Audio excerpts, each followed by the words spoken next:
We hear the term the left or the right, and we immediately assume certain intellectual, theological, philosophical priors when we connote someone with either the left or the right. But those two terms have been skewed in recent years. In fact, I think I see a shift where the blurring of the lines has become more prominent. Now, that might just be me, because this kind of has been a moving goalpost for centuries. So today on Further Every Day, I want to take a little bit of a break from looking at some of the founding documents of the United States as our first segment. And I kind of wanted us to look, and we all kind of agree, it'd be a good idea to go back to what do we mean when we say the left or the right historically? How do we get to this point where we've identified the left as the secular, godless, humanist left versus the right, which tends to lean towards the conservative side, but conserving what? Christianity, traditionalist values built on tradition. What are the left and the right? Join us here on Further Every Day as we discuss this and more. Howdy, Jonathan Fiala for Further Every Day, sitting in the chair of philosophy. Today, to my right, as usual, I got Miss Nikki in the chair of theology. How's it going? How are you? I am very good. How are you doing? I'm doing well. Glad to have you here. To my left, downstream of theology and philosophy, we have Charlie. Good afternoon. Glad to have you there. It is good to be here, and a happy 1st May. Happy May the 4th be with you if you're listening live. By the way, live on Sundays from 1 to 3 Central, God's time zone, on Sundays. So downstream of Charlie, we got the Steve. Oh, yeah, right here. In the chair of politics, downstream of culture. Keeping it politically incorrect, and the water will stay warm. I'm glad I'm not in the chair of economics. It's just getting some dust over there. Yes. But that's okay. With that said, where does the term left and right come from? Mr. Producer. By the way, Rai, the producer guy, sitting in producing as always. How's it going? Guys. Golf clap. So left and right, what do you think that means? He's a Zoomer. I'm going to put you on the spot here. Okay. So what has left and right always meant to you? Great question. Right, Republican Party, left, Democrat Party. Okay. Progressives and conservatives. Okay, so progressing to something new versus conserving something old. And it's a Republican Democrat thing. Okay. Well, that's fair. What have you always seen the left versus the right to mean? What has that meant in your lexicon? Right has always been conservative, keeping with, the old, which I like your term there. Left has always been progressive, moving more toward radical ideas, godless ideas. Yeah. Yeah. Traditional versus not traditional. Steve? Yeah, I would go with the same, like a right being more of a conservative side of what you would call the views on government, and the left would be more progressive, or let's say more changing for progressive ways to change things in the government. My apologies. Keep going. But yeah. And to move things in a changing way for progressive ways. Correct. Progressing to something new, something that is not traditional. Correct. So, and by the way, the conservative versus the progressive, moving to something new, that is very much rooted in the term the left and the right. If you look at the French Revolution is where this really originated. And if you could bring up link number 1, Mr. Producer, we're doing a little bit of stuff online. This is actually from Time, by the way. Link in the description as always. This is an image that you can see of the French Revolution. This is a lithograph of the storming of the Bastille on July 14th, 1789. Thank you, Mr. Producer. You saw the Parliament, the French Parliament, split in two halves. You had the left and the right. The left looking for a secular humanist revolution, kind of the secular wing of the Enlightenment. And then you had those who wished to reform on the right, the conservatives, the Christians on the right, saying that, ultimately the monarch is here underneath God's purview, and we should defend that, and we should reform that particular institution.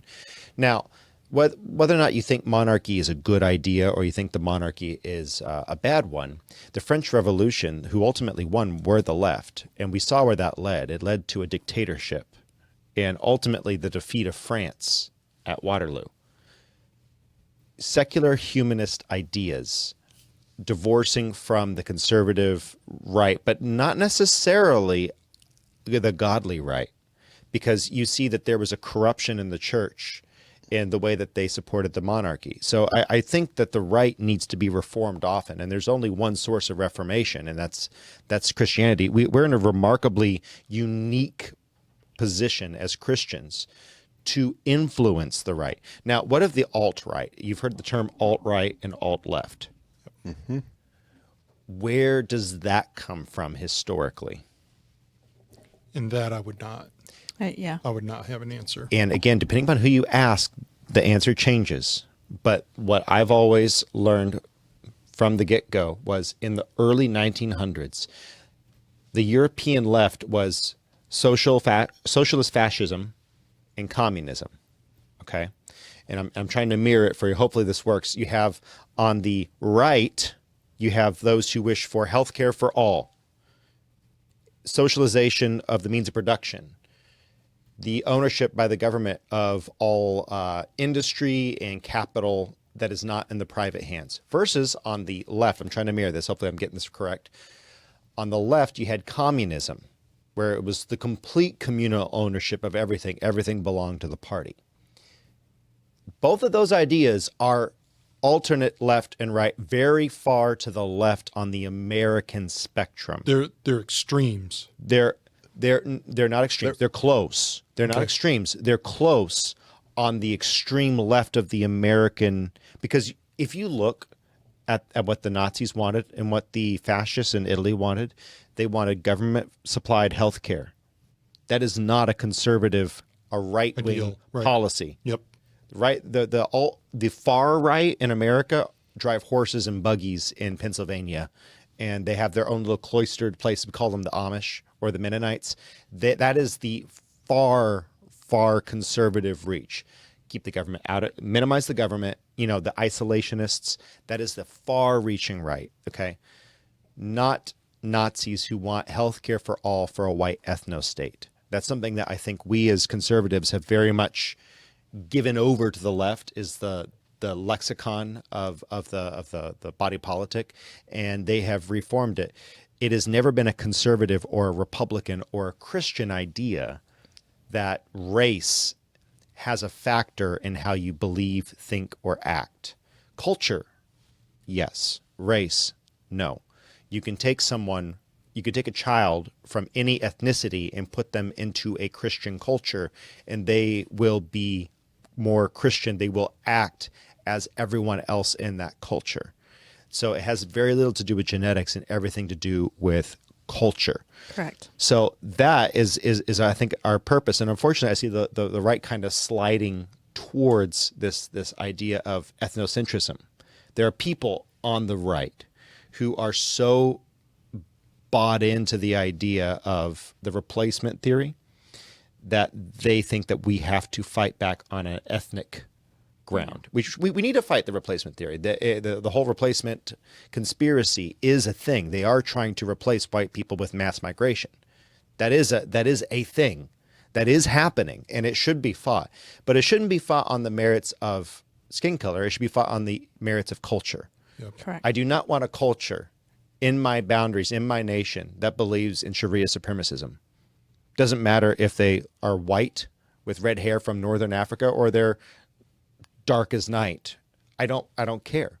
I don't care if they're European descent and they believe in Sharia supremacism. I don't want them in my nation. That's what I think don't what want. you're really saying is, I don't want any culture to enter into my country that is going to compromise my constitutional rights that were based on biblical principles. Correct. Yeah. And so I think that we're starting to see the beginning of unfortunately what's looking like a race war. And it's becoming, it's been a long time coming. And what I'm seeing right now in the news with the Shiloh Hendricks thing, news story versus the Carmelo Anthony story, which if you've been living under a rock, we're going to go ahead and explore that in just a minute. But I see something developing in a reaction from the right that I do not think is healthy. I think we need to make sure that we are measured in our response. We do need to respond. We do need to respond, but we need to be measured, and we need to make sure that when we speak from a place of intellectual and spiritual consistency.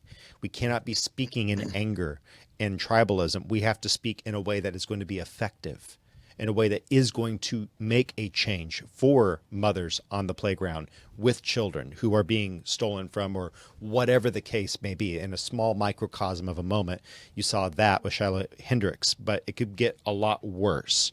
We need to be, before it gets there, before it gets into a full race war, we need to be responding on the cultural merits. Yeah, with the one you're talking about with Shiloh and Carmelo and some of the other stuff that's going on with some of these race issues, what you're not seeing is really interesting are your typical race baiters that are out there.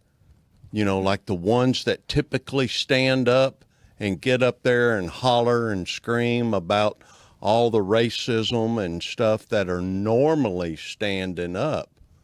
You're not seeing those guys. Ones you're seeing are all of the people that are getting on Facebook or X or YouTube, and all of these YouTube people that are getting on there and making all of these YouTube videos on various race stuff, and just making all of these videos on how racist this is or whatever, like Al Sharpton. Are you seeing him out there hollering and screaming? Actually, he was on the Carmelo Anthony issue. So, yeah. But you know what I'm saying? He's not doing like he normally would for Shiloh Hendricks. Yeah, or say like what was the guy that died with his hands up and hands up, don't shoot. Yeah. Michael Brown. Michael Brown, right. Well, he was out there. He was out there actually for Carmelo Anthony. But not like he was with I think people Michael are getting Brown. tired. I think people are getting tired of it. Some of these other people. I think people are getting tired of it. So let's look really quick at the Shiloh Hendricks situation. Go ahead and pull up, Mr. Producer, the link. That'll be link number 3, I believe. So go ahead and pull up link number 3 for me. And give us a wide shot real quick. Because we're going to go ahead and just have a quick look at the story. I'm going to use Crowder's here because he actually bleeped this out. This is going to be the Steven Crowder clip on X. Do you have it? Sorry, guys, I didn't have the time to bleep everything out, so I just grabbed someone else who did. Steven drops this really quick note on the Shiloh Hendricks incident. If you haven't seen it yet, here it is. Go ahead and play it. She said it. It's wrong. It's dumb. She used the the kid was N-word. wrong. The cameraman is wrong. And the people doxing afterwards are certainly also scumbags. Let's watch. Did you call him a nigger, the child? Pause. Did you call the child?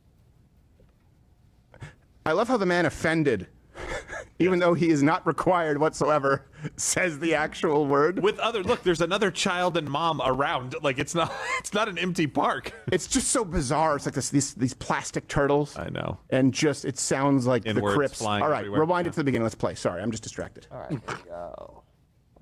There we go. Did you call him a nigger, the child? Did you call the child the nigger word? It is my own business. You call him a nigger?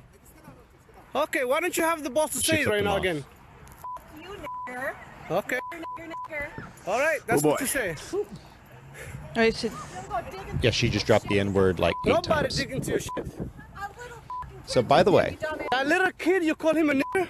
The little child? What if he acts like one? He's gonna. Are you about to hit him? You chase him here?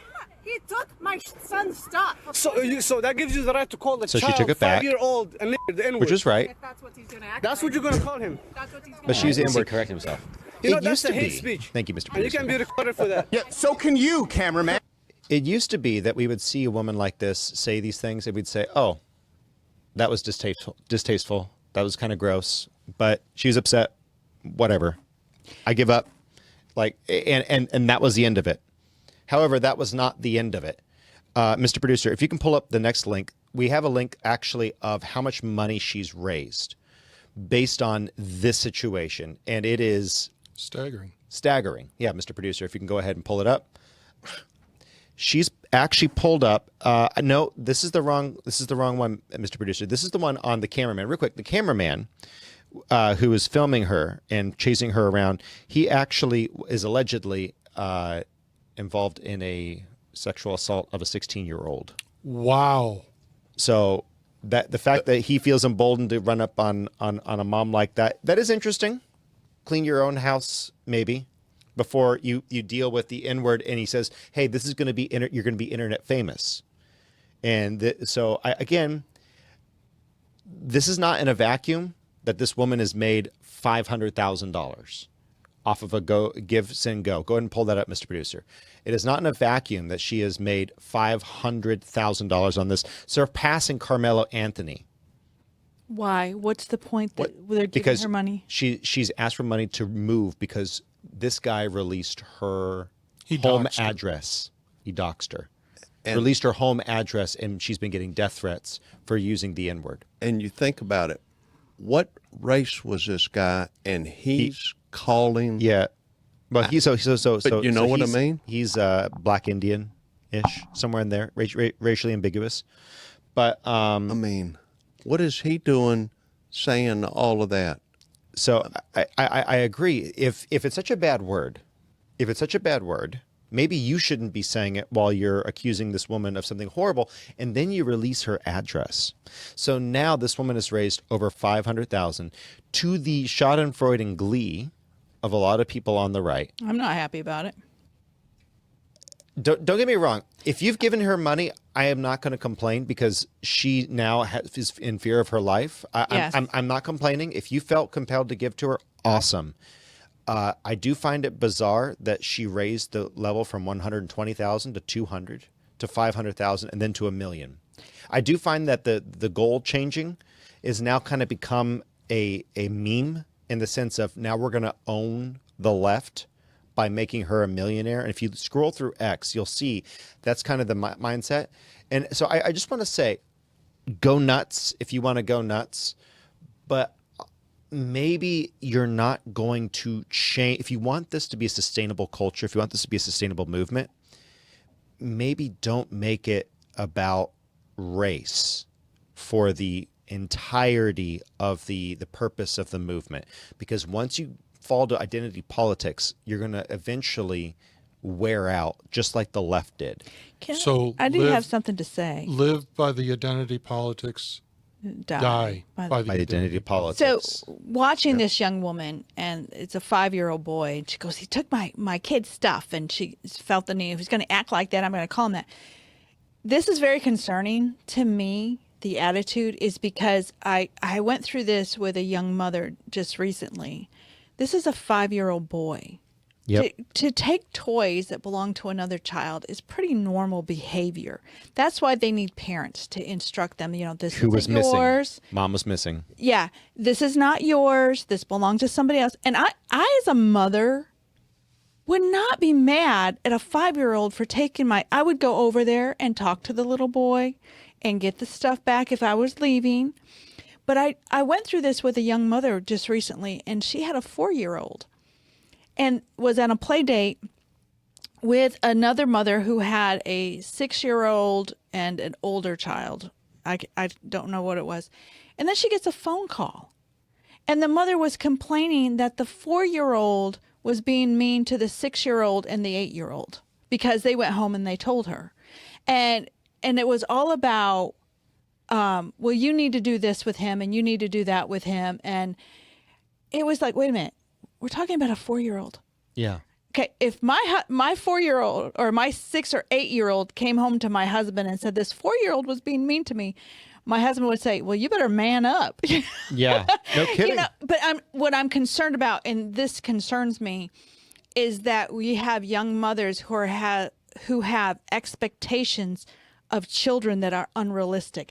This is a 5-year-old boy who is in the playground playing. This is not abnormal behavior to take a toy or take something from somebody else. That's what children do. And you as a parent or adult have to help instruct them what is good and bad behavior. It's one of the situations where I don't think there's a particularly good response from anyone. The cameraman, the 5-year-old boy's mom, the black kid's mom, was missing. And then of course the mother, I think she reacted in a way that was inappropriate, but in no way, shape, or form should it have ever turned into a doxing situation. No. She should not have been filmed by this creep. And so I think that's where a lot of the sympathy comes from. Melissa Perry's in the comment section. By the way, if you are one of our regular listeners, hundreds of thousands of downloads on the audio. Folks, you can find us anywhere on audio where podcasts are found for Apple, Google, whatever. You can also find us live at the PSB on DLive or Rumble or Vaughn.live. Melissa Perry's says, maybe this should never progress past the mom interceding as a parent. I totally agree with you. This used to be a normal interaction. And guys, I grew up in the South. I had some very disagreeable moms on the playground say stuff like this. We all shrugged it off and said, well, that was a little bit over the top. Oh, well, move on with your day. Instead, this woman is doxxed. And so that's where a lot of the money's coming from. But there's another side of this that has become a tit for tat. It's just bubbling. It's just bubbling. And I'm saying, look, you should stand firm. You should stand firm for what you believe. We should be clear about what we believe. If you feel led to give this woman, I am in no way saying don't. But I do want to raise the question. She raised it, the goal from 120 to 200 to 500,000 to $1 million, and as the money's gone up, and it's kind of become a game. So that's the part where I just say,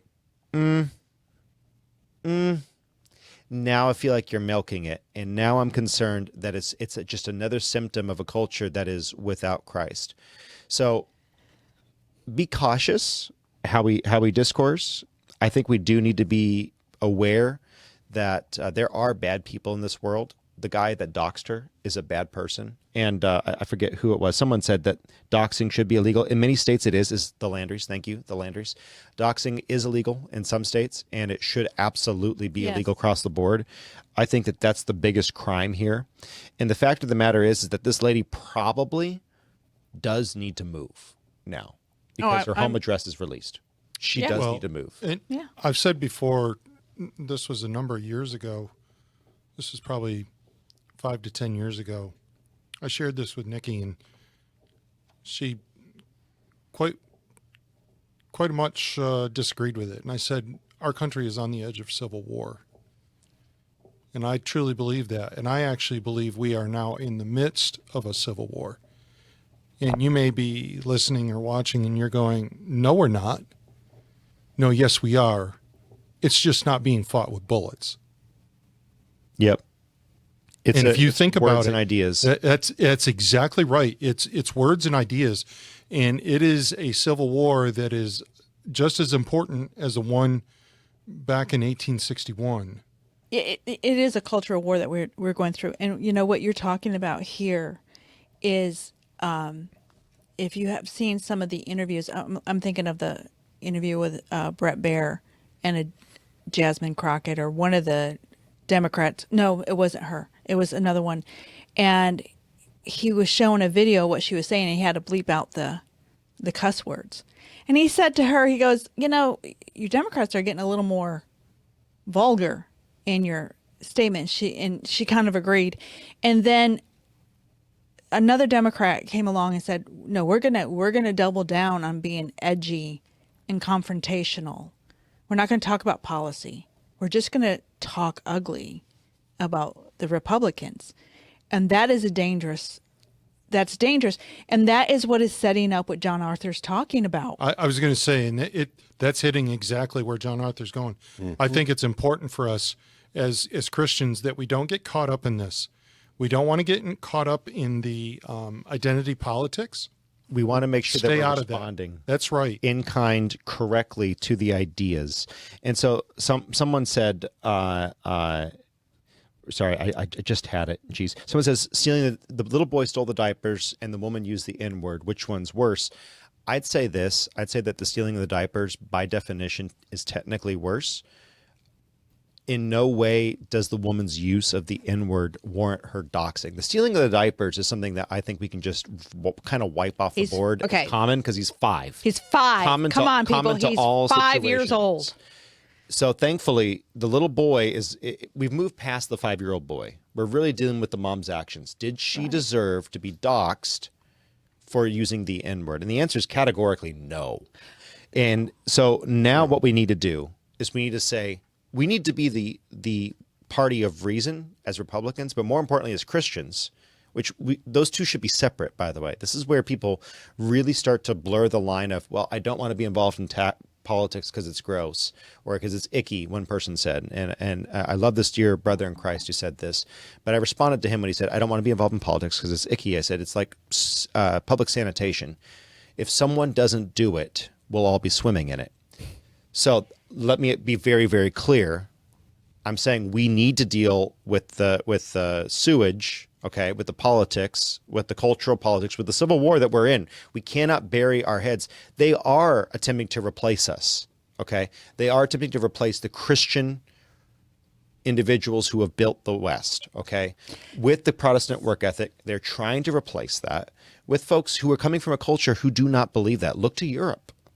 Look to Europe. And a little bit later, we're going to play a clip from Nigel Farage to that effect, who I think eloquently lays out what we should be doing. Don't misunderstand me.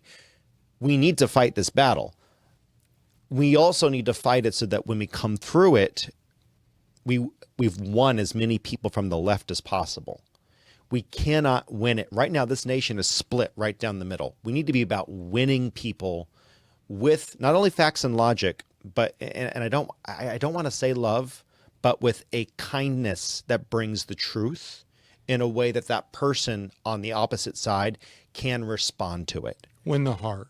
We cannot be walking with double-barrel birds flipped up into the air and alienating every person in the middle. Correct. We need to be correct, firm, strong, but also winsome. There's a balance here of kindness. Jesus was kind. He was not nice. Jesus was never nice. He was always kind. He was always restraint. And he wasn't politically neutral either. And He was either with very any political. of his disciples or those that followed him. You can't, as a Christian, I know we want to be a Christian. We want to live in this peace and, not have any confrontations. But when you take on the name of Christ, you take on an offensive, what do I want to say? You are on a battlefield that is taking the offensive. Mm-hmm. You are the offender. Jesus Christ will offend every earthly, worldly philosophy there is. And if you're quiet, then you are not proclaiming the glory of God. Correct. So we need to be offensive, but not for offensiveness' sake. We need to be offensive in the sense of truth. In that, well, yes, that's what I'm talking about. I'm not talking about being ugly. I'm talking about standing on principle. And we're 100% in agreement. Absolutely. You need to be offensive, but offensive for the right things. You can only reach people after a certain amount. There's like a bank account of how much offense you can commit before someone turns you off. Let's make sure that we're using that for something that's lever of change, and not necessarily just defending, say, the N-word. Now, someone says, this is again Melissa Perry's, the problem we seem to face as a nation is the inability to use self-control. I think many of the things that matters would never allow me to, and she gets cut off. I agree. I think that there's a woeful lack of the fruit of the Spirit in this nation, and a woeful lack of the fruit of the Spirit and submissiveness to the Spirit in our churches. And I'll speak about myself here. I'm convicted every day about how little self-control, submission, kindness I hold. We all need to be more like Christ. That means saying, yeah, there is a replacement happening. It is the great replacement. And it's not just about skin color. It's about ideology. They want to remove Christianity so that they can view they can have their world of multiculturalism and secular humanism. The problem is secular humanist states, they flop. By definition, they stand for nothing. Therefore, they fail. I thought True Patriot had an interesting remark here Jesus did not have social media. I might push back on that just a little bit. He actually did have social media. Word of mouth. Yeah, I was going to say it was the disciples. That he had word of mouth. He had people coming from all over. I think Jesus would have been an interesting. It would have been interesting if he'd come today. Yes. It would have been very interesting if he'd come today. I don't want to sound sacrilegious, but I do think that there is a interesting thought experiment to be done there. Jesus was very political because if you don't remember, who led Israel? What was the governing body of Israel? And don't say Rome. That was the occupying force. And so drop this in the chat, folks. Jesus debated in this body. Jesus was political. What was the name of the body that led Israel? Because Jesus debated in it. Jesus was far from apolitical. He was hyper political. And it was not Rome. So someone says the money changers. Who were governing the money changers? The Sanhedrin. Yep. Which is the Council of 72. You had 72. Anyway, you had one Supreme Court justice. You had one high priest. And then you had the rest of the governing body were effectively senators or congressmen. They were debating the law as it all sat. Jesus came into the Sanhedrin and debated. So yes, he absolutely can be political. He was political. We too should be political. Now, how does all of that relate to the race war? Well, again, we need to have an effective response. We need to say, look, that was distasteful. What the lady said was distasteful. She does need to move, and she should never have been doxxed. But maybe we shouldn't be walking around intentionally flaming, passions that don't need to be inflamed. We can walk carefully. Should you be able to say the word? Yes, it shouldn't matter. And no, the response was vastly disproportionate. The guy should be in jail for more reasons than one. Allegedly, he had relations that were not consensual with a 16-year-old. Now, that case was dropped by the prosecution. So you don't know. But which again, it doesn't matter. If there was a case and then it wasn't a case, I'm saying, in my opinion, something happened there that shouldn't have happened. Whether she dropped it for whatever reason, something very icky happened there. So none of the people were right in the situation. And now we have someone who is fleeing racial persecution. Kind of because she poked a little bit. She got way more than she deserved. Totally agreed. This guy, the video guy that's doing this, he just seems like one of these typical YouTubers that looks for a situation to film and then creates more out of it so he can get all of these extra views out of it to create extra controversy. Well, they get more clicks that way. Exactly. Yeah. And that's what it seems like he's doing. I would just say this, that in going back to the theology, is God created Adam and Eve, and everybody that exists today came from Adam and Eve. And I think we should step back and say, wow, isn't this amazing? We should celebrate our differences and realize that the God that we serve and the God who is so righteous and holy, and he was able to take two people, and out of two people, we have all these different colors, races, ethnic groups. It's not one better than the other. It is just amazing of God's glory. And we should really celebrate our differences, because when we do that, we're praising God for what he's done. Indeed. And that's something that I think we've kind of lost in the last 10 years is, I don't know about y'all. Tell me in the chat, by the way, someone did get it right. They did say the Sanhedrin. I'm scrolling back here to find that real quick. Looking for the name. Sorry, I just had it. Thank you. You were correct. The Sanhedrin. Adam, comments in the live chat or in the comment section below if you're on Rumble or YouTube for @FurtherEveryday. Do you remember the 90s? Do you remember how it felt like we had kind of we'd gotten past the racial thing by and large? The 90s, the 2000s. What changed in the late 2000s? Well, most divisive president in I was history. going to say Barack Obama. And Nikki and I were talking about this earlier, and it wasn't even in regards to the podcast. We were noting that there was a time, I think Reagan, and I still don't know how to word this, John Arthur. It's really interesting. I find Reagan to be one of the most compelling presidents ever. He had his issues, fine, but it seemed to have started with Bill Clinton, and it really got bad when we got beyond that. And when we got to Barack Obama, it took a direct turn. And I'm not here to criticize him because of his skin color or anything. Long before Barack Obama, I had voted for a black man to be president. Way before him. So I don't have an issue with that kind of thing. Yeah. You wrote his name in because he wasn't on the ballot, but That's you wanted exactly him right. to be on the ballot. I sure did. It was Alan Keyes. Yep, we supported his campaign actually. Yep.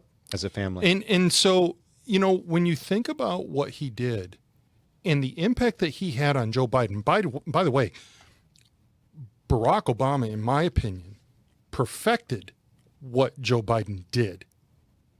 Joe Biden on his own was bad enough in terms of U.S. policy. Yes. And I think Obama showed him how he could make it even more left, if you will, if I could use that word for the moment. There was a lot of movement to a much more liberal and progressive type of policy. And it's done a lot of damage. And it's actually, to some extent, it has hindered Trump from accomplishing some of his... If he hadn't have done those things, I think Trump is in a much better situation at the moment. Well, the whole nation would not have been nearly as fractured. I agree. Totally agree. Was during the whole hands up, don't shoot, which didn't happen. Trayvon Martin, George Zimmerman, whether or not you like George Zimmerman, he's kind of a, little bit of a, but the guy is getting his head beat out on the sidewalk. Mm-hmm. When do you pull your gun? I mean, he didn't pull the gun before his head was getting pummeled into the sidewalk. And so all of that to say, you have a president that's very, very divided and racially divisive. But you want to know what I really appreciate? Last comment on this. I appreciate the fact that there's many people, not just black people, many people that are seeing the damage that's being done.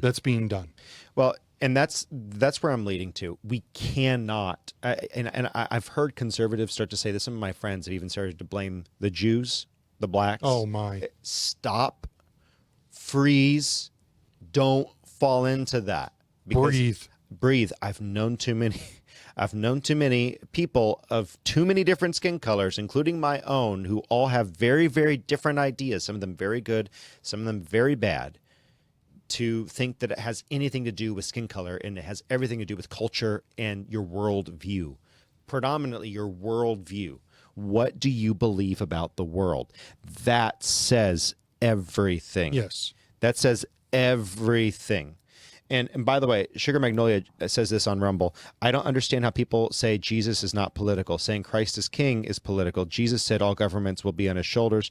Countries ban Christianity because he is so political. Loving people requires you to tell people the truth, and the truth offends people. Absolutely agree with that. Could not agree more.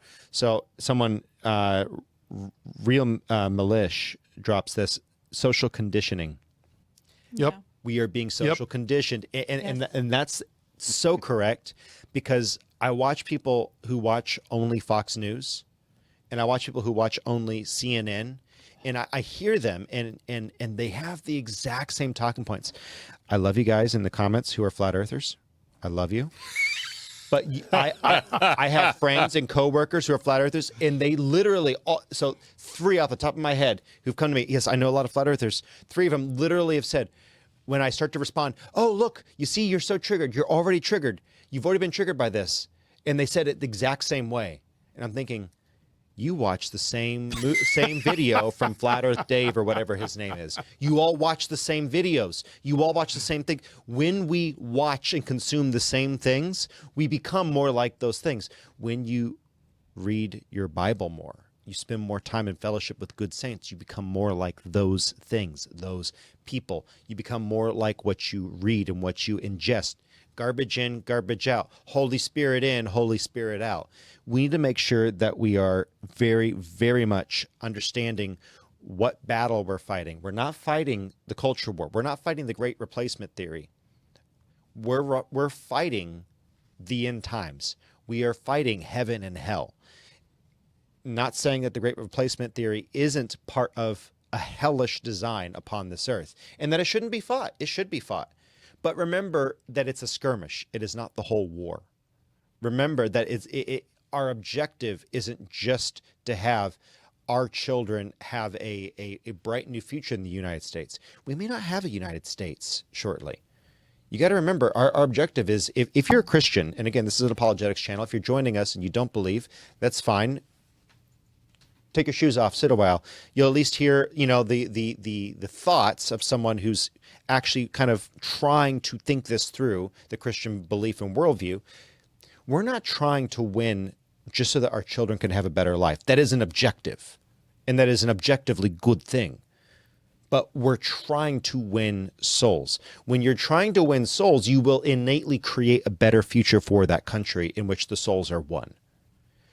But if you are only fighting for your progeny, exclusively, only, a good thing taken to an extreme without the context and without its purpose can become a bad thing. Yep. So make sure that you're fighting the correct war. Make sure that we're fighting the right war here. That's all I'm saying. So I do think that it's an interesting story. Any thoughts around the room? I think Just Pug has a great question. Maybe the earth is shaped like a toilet paper roll? Like a toilet paper roll? I've seen the turtle. I got one friend who believes the turtle. We're on the back of a turtle. Just Pug, I'd never thought of that. Or being held up like an by avatar. Yeah. Atlas is Like Atlas is, but it would still be a globe, Steve. It would still be a globe. That's right. Oh, he threw in another one. He's holding Maybe a Whopper. Up, he's holding up a flat Maybe Earth. a Whopper. I think a Whopper would be an Holding interesting. up a flat Earth. I don't understand flat Earth. I mean, yeah, I don't we're not gonna- understand. No, that's not why we're here. No. I think it doesn't. So correctly stated, Moanon. Focus. It does not. Thank you, Mr. Producer. It does not matter too much how the Earth is shaped. What really matters is the people that we win to salvation in Christ, to a better life. If you don't believe, as we do, that there is an afterlife, look. At least as Christians, we're living a life that I think is purpose-filled, and it is ultimately a good life. Speaking of which, we actually see that this is something the left has come to believe. So I believe that the left, too, has lost its way. The right started off with traditionalism under the church, okay? And I believe that that's where we started, and right or wrong, the church was the center of the right. Correct or not. However, we've seen the left kind of shift as well, and we've seen this grow to be more interesting. Dawkins, if you could pull up that clip, it's from Dawkins. Go ahead and make it a full screen on the short bar there so people can see it in the lower thirds. Dawkins has said something recently, if you haven't heard this, it's worth listening to, about the Muslim Islamization. Thank you. The Islamization, thank you, Steve, of Britain disturbs him, and it should, because the crime rate has skyrocketed. When you go to a secular humanist ideology and philosophy, something will fill the void. You cannot be a secular humanist society for long, and we're watching it in the UK. And so, Mr. Producer, if you could go ahead and pull up that clip for us. Yes, it's from the BBC or LBC, one of those British groups. Oh, internet, please load. We love this. I thought it was loaded. That's unfortunate. Oh, come on. I mean, I've said a few things. What would you tell the nation? Well, I must say I was slightly horrified to hear that Ramadan is being promoted instead. I do think that we are culturally a Christian country. I call myself a cultural Christian. I'm not a believer. But there's a distinction between being a believing Christian and being a cultural Christian. And so, I love hymns and Christmas carols, and um, I sort of feel at home in the Christian ethos. I feel that we are a Christian country in that sense. It's truth that statistically the number of people who actually believe in Christianity is going down, and I'm happy with that. But I would not be happy if, for example, we lost all our cathedrals and our beautiful parish churches. So I count myself a cultural Christian. I think it would matter if we substituted any alternative religion. That would be truly dreadful. Well, which brings me to my supplementary point, which is that, as we know, church attendance. Thank you, Mr. I've got a Producer. supplementary point. What in the world? How can you be a cultural Christian? How can you enjoy the benefits without understanding that the benefits come from the source Amen. of the ideology that's providing the benefits? That is clearly Amen. somebody that has not done any thinking whatsoever. They do not understand where that all comes from. What he's effectively saying there, folks, and you need to be careful of this too. I'm serious. If you enjoy the morals, the good morals of a society, all you are doing is hijacking Christ. That is it. I enjoy the light in this studio. I just do not enjoy the light bulbs. I enjoy the light. I am culturally a lit person in my studio. I enjoy the light. I ignore the presence of the light bulb, and I hope that someone pays the electricity bill and you don't keeps it believe in moving. electricity. What is that voice? Oh, that's a point. That's a good point. I hope that someone continues to pay for the electricity, they pay for the morals to stay here, that I'm enjoying the benefit, the overflow of the lights that are in the studio. I hope someone pays for the bill, even though I do not believe in the light bulb or the electricity that powers it. Right. So you don't want believing Christianity to prosper. You're quite content with it to go away. What do you think is going to happen with your cultural Christianity? I have a word for you. You're a knothead.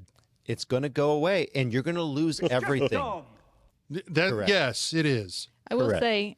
say this, that I did have a pastor, and he is correct. God will always have his people on the earth somewhere. Correct. No matter what happens, even after the rapture, God has his people still on the earth. And it's a matter of who's going to fight for the Judeo-Christian culture. And it's got to be Christians. Mm-hmm. And what we need to pray is a personal revival in our own heart so that we can help promote a revival where we live. Correct. And and that is really what we're saying right now. That is the whole purpose of our mission here, is how do we think through this so that we can be in our workplace, in our play place, with our families and our friends. How can we be effective, sharp tools for change in God's hands?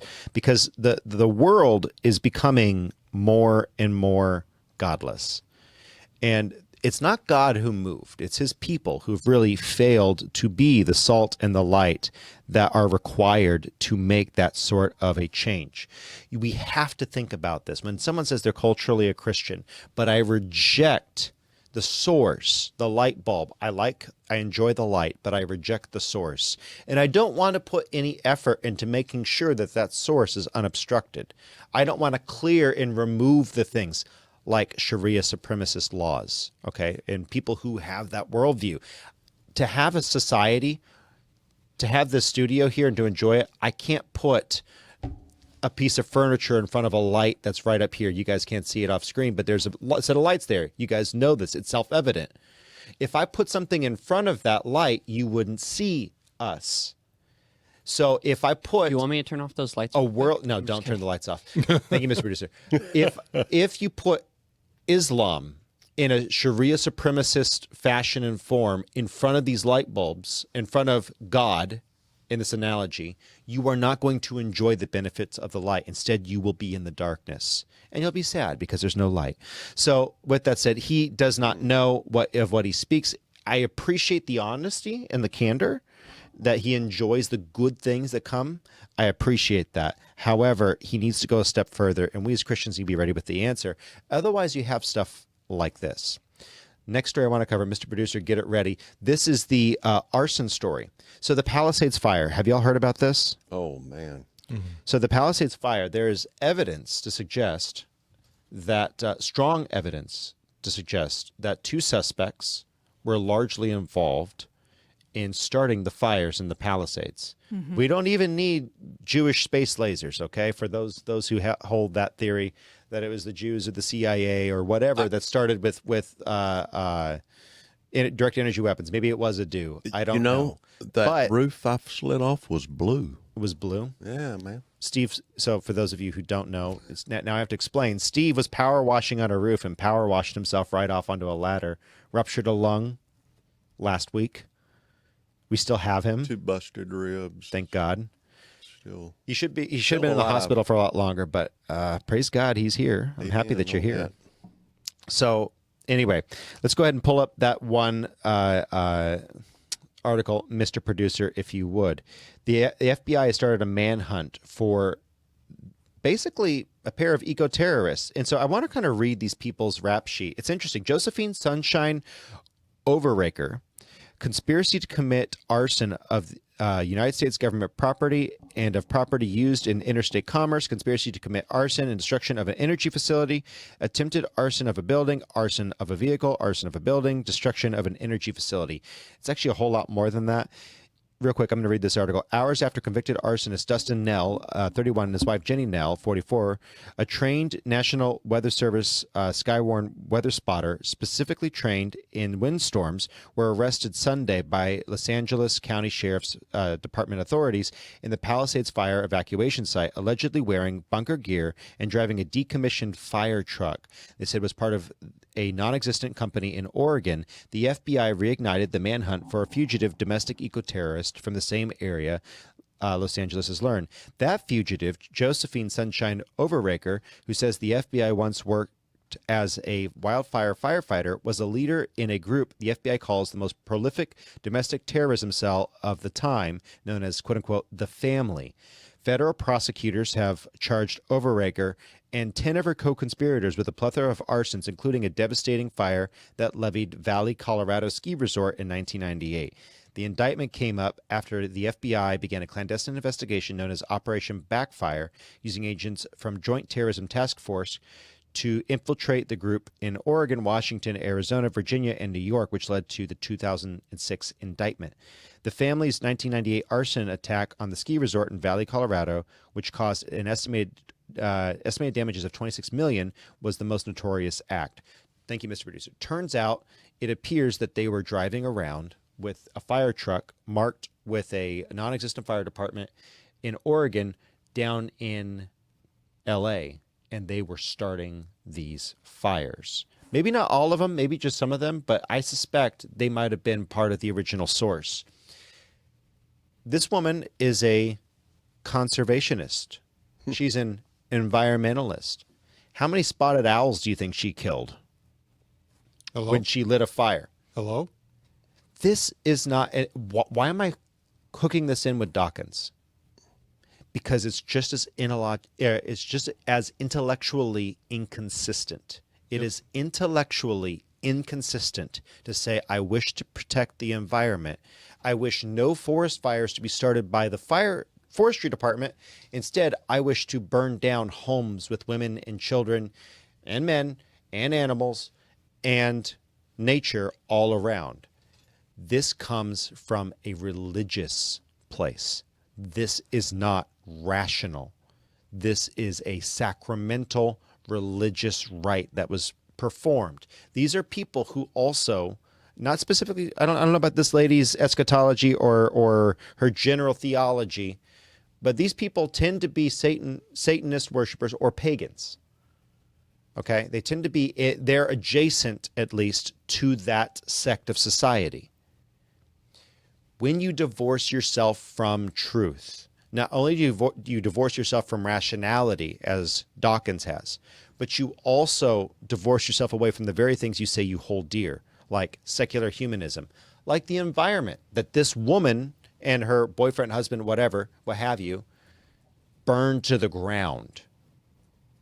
So we've seen both sides, both the right and the left, change. Not towards the center, not towards each other, but both of them towards the left. You have seen, it's the one place where the horseshoe argument kind of comes, where the right has become more secular and the left has become more religious. But I don't think it's a horseshoe. It's more of a scale that we are sliding off of.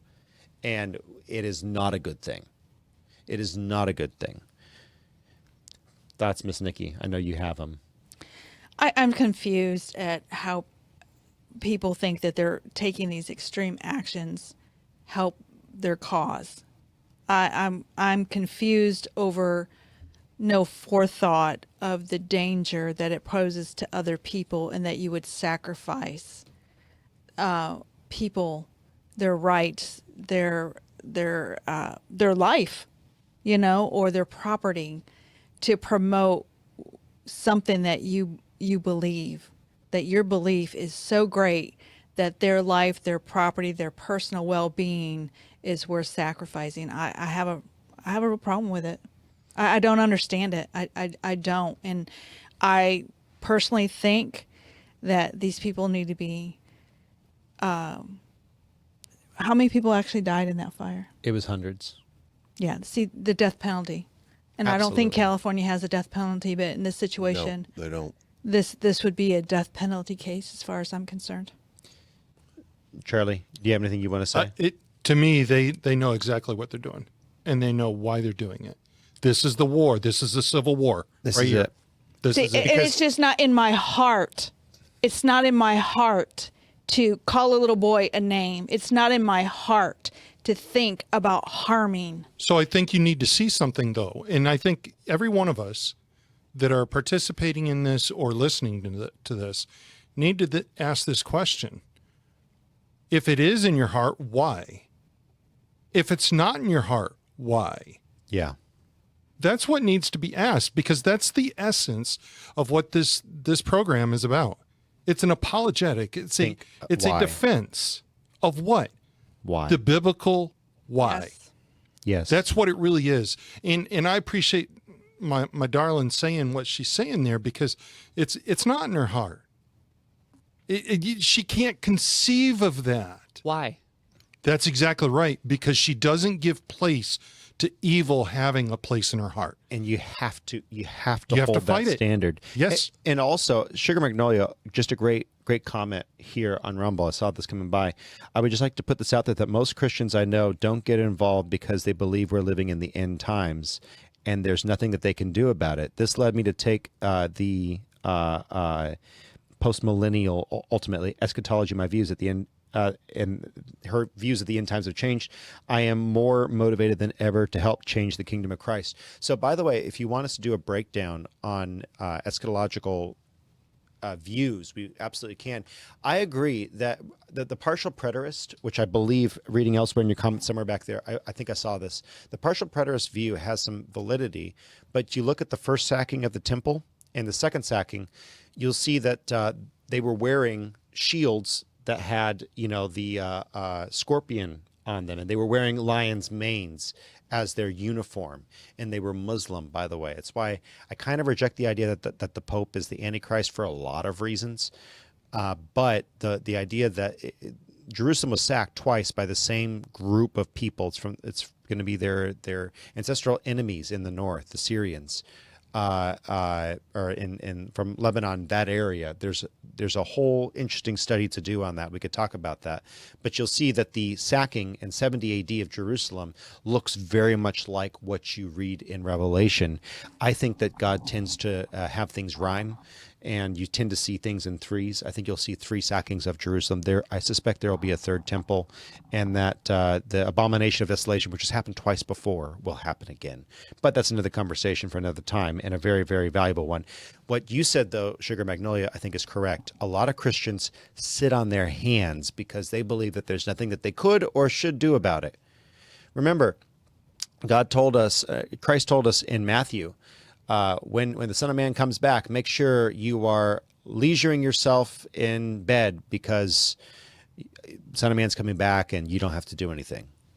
Oh wait, was that the John Arthur translation? Yes. It is the wrong Paraphrase. one. Paraphrase. John Arthur paraphrase. Kind of sucks. No. He said, "Be found hard at work in the fields, for the fields are ripe in the harvest." Yes, that's a paraphrase, but that's basically what he said.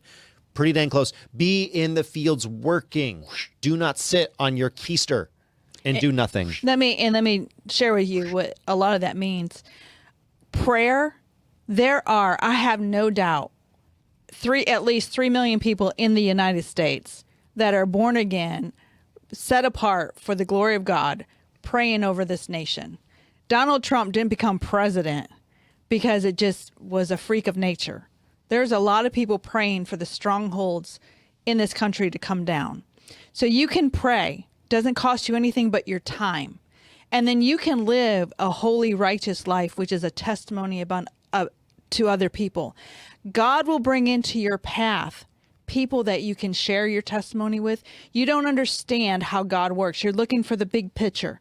A lot of times what's happening, it happens in the small increment lives of individuals, little by little. So just do the next right thing. If all you know how to do is pray, then pray. And then live the most righteous life that you can in tune with the Holy Spirit. Amen. And before we go too much further, I actually want to hear a little bit from Nigel Farage. So if you can get that clip, Mr. Producer, ready. Nigel Farage, I think, eloquently spoke when he was I think he was in the EU. He was addressing the European Union Parliament, and he said, we need to start to fight for Christianity because it's being wiped away by the godless horde of people that are being brought in who do not hold our values. And if you think that's mean, 4 times the amount of sexual assault across Europe in the places where these people are brought in. So, and I think that's grossly underreported based on what we've seen and what we've heard. That's not nice either. That's not kind. It's time we actually speak to that issue and we start to fight. We don't have to fight with blood, not yet. We may come to it. Someone in the comment section said, just bring back the Crusades 3.0, 76 red pills. Let's try not to shed that much blood. Let's see if we can do it right now, right here. But I believe that a holy war, at least of ideas, is warranted here before we go to a holy war of bayonets and guns. We might come to that. Let's see if we can alter and change our culture right now. And Nigel Farage has a good take on this. Mr. Producer, you ready? Or is it having a hard time loading again? Mr. Farage. Well, Mr. President, I share with you and others in utterly condemning what has happened and in sympathising with the family and friends of those affected. And it was quite something to see millions of people on the streets of Paris and elsewhere, sincere, worried, and in some cases very frightened people. But also there were 40 significant, important political leaders, and they too were using the language of unity, solidarity, but I'm afraid for them, Je suis Charlie is simply not enough, because we need now to have an honest admission that actually our political decisions have led to much of what has happened. Just think about foreign policy, from Afghanistan, through Iraq, through Libya, and even the attempt to want to arm the rebels in Syria. All of this was done, we were told, to make our streets safer, and in fact what we've done is to stir up very deep resentments within much of the Muslim community, and it's had the very opposite effect. We have pursued policies of mass immigration at a rate that has made it frankly impossible for many new communities to integrate, and for that I think we have to hold our hands up. And perhaps worst of all, we've been guilty of weakness, of lack of courage, of lack of assertion in who we are as people, and we've turned a blind eye within many of our minority communities to practices that would not be tolerated in the rest of the population, and indeed we've allowed preachers of hate to go around saying things that are totally unacceptable. The result of all of this is that we do have, I'm afraid, I'm sad to say, a fifth column that is living within our own countries, that is utterly opposed to our values. And how we deal with that problem is vital for the future. We must embrace the vast majority of Muslims who themselves are horrified by the civil war that is going on within Islam. But unless we are prepared to admit our own culpability in much of what has happened, we are not going to be able to find solutions. I would suggest this, though, for the future. We're going to have to be a lot braver and a lot more courageous in standing up for our Judeo-Christian culture. Thank you. And that's exactly the message that people need to hear in this day and age, because you have to acknowledge, I'm sorry, Syria, Libya, Turkey, all these places where we are taking asylum seekers from, refugees, quote unquote. Most of them are just economic refugees. These are not people who are equal in culture. They're equal in human value, human dignity. They have that equality and they deserve that. They do not deserve a free pass to come into my country, into Nigel Farage's country, and be allowed to act as they did in their old country. If they come, they must come under the new guise, under the guise of a Judeo-Christian ethic. I'm not saying that they need to change their religion, but they better change their behavior. They cannot, they must not be allowed to do the things that they did over there. Correct. And again, not everyone. Nigel Farage is correct. We should embrace those who are saying this is evil behavior. 4 times the sexual assault. This is evil behavior.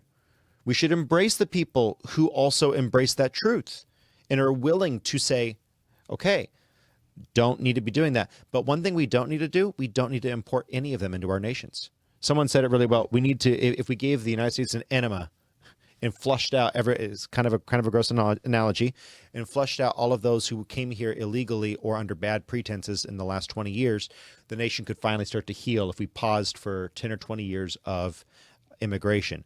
I actually agree with that. I used to be really pro-immigration, reformed immigration. I've seen how horribly it has been handled. I am still interested in people immigrating to this nation on a as case-by-case basis, but we have, again, reality hits and you convert to maybe we need less people from outside because we have not done a good job. We have not done a good job metering those who come in. I think that we're seeing now what Trump is doing with the young man who was promoting Hamas on the college campus, who is here with a green card. You're here for the wrong reason. This is America. If you want to come to America, it's because you want to embrace our culture, our values, and our way of life.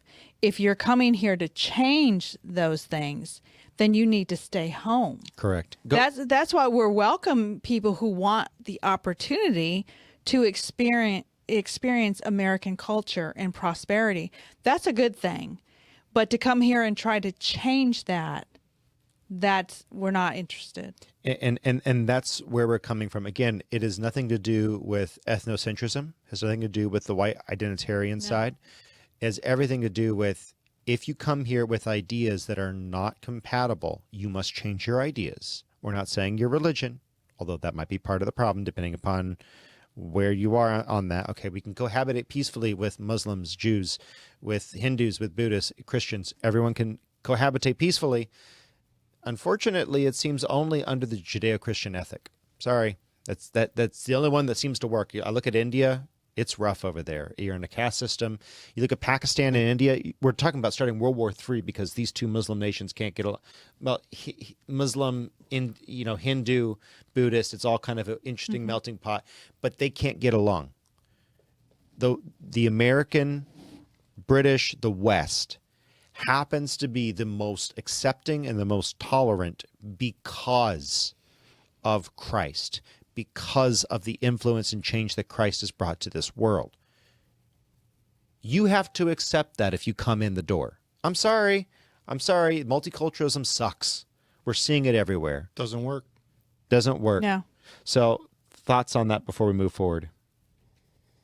Well, the thought, we have a constitution that was based on biblical principles in this nation that has made us a great nation. And we don't want to change that. There are certain things in our country that do need to change, but our culture is not one of those things that we want to change. Correct. We want our culture to be more Christian. Correct. Not less, not diluted. When in Rome. Yeah. I mean, seriously. Your guests here. Eat pizza. Yeah, that's right. If you're kind of apropos for the election of a new pope, but the point is this: if you come to America, you do like America. You go to Rome, you do like Rome. Yeah, when You you're go to in Mexico, Rome, you do like Mexico. when you're in Mexico, eat Mexican food, Do tacos. you think you're going to go to the Middle East? You think you're going to go to the Middle East and take your culture and think that you're going to go in there and That ain't just happening. That ain't happening. Yeah, that's- You think you're going to institute Christianity? Nah. You wanna you want to sing I Believe I Can Fly coming off the Burj Khalifa? Right? That ain't happening. That's a long flight. I'm just saying. yeah. You can sing it all the way you want with Especially your if you fall on a LGBT ladder. with your liberal Christianity, by the way, or your conservative Christianity. They don't care. They'll throw either one of us off the roof. It's not a good thing. I don't think that we have any. There's no wisdom in tearing down Christianity. The deconstructionist left has lost its mind. It's very important that the right, at this moment in time, consider, hey, we got here for a reason. The world is, and the West specifically, has risen out of poverty. Why? Because you look at Africa, they're still in poverty. You look at India, by and large, still in gross poverty. squalor poverty. You look at China, some of the hardest working people on this planet culturally, they're by and large in poverty and under the rule of a dictatorship. Yes, there are pretty cities. Those are the oppressors. Now, how much would you say of the world, percentage-wise, is still in poverty? 65? Oh, we're in the 1%. 70? We're in the 1% in America. No, I'm talking about worldwide. No. He means that. I'm saying Only America, 1% America of, is in the of 1%. the world is 300 in million. poverty? 300 million versus 8 billion. You look at Europe, you look at America, you look at the vast majority of the rest of the world, they are very much impoverished. In India, I'm not talking about... one third, let me answer you. 1/3 do not even use the bathroom in the way that you and I think about that still in India. Statistically, they go where they stand. Right. Because of what they don't have. You understand that is a third of India's population. That we're talking the population of the United States standing where they stand, they poop and they pee because they do not have a better place. The world, we are in the 1% here in America. We are so blessed. We are so blessed. I agree with you on that. I'm not talking about like the numbers of the population of the people. Let's say like countries. Okay. Let's figure the numbers of countries that we have in the world. Okay.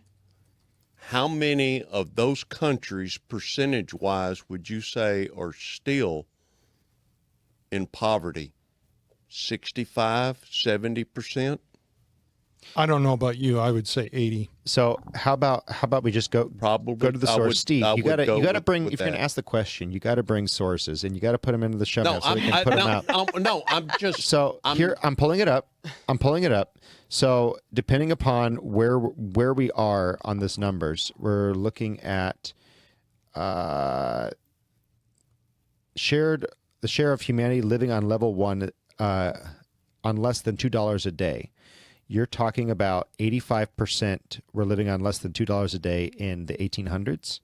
Right now, less than $2 a day is still 9%. So there is a drastic increase. That comes from the West.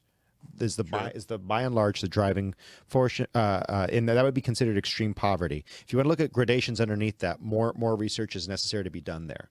But I would say, Steve, that the question isn't on the issue of the number of countries. The issue is on the number of people, because some countries are much more densely populated than others, like India. I think that when Josiah and Serena were in school, we looked at this, and I shared with them that we were in the 80% of the world lived at a lower income rate than what we did.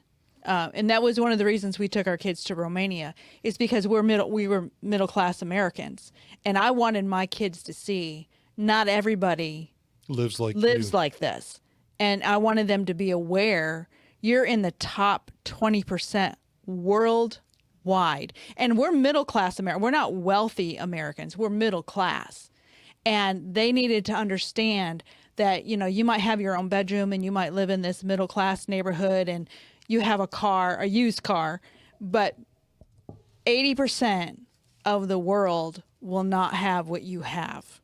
And you need to be aware of that. 61,000. So here, I've got it for you, Steve, because you brought it up. In 2002, the average working wage for Americans was $61,000. The average wages were in the top 1% in the globe. So if you're making 61,000, you're in the top 1%. That's pretty wild.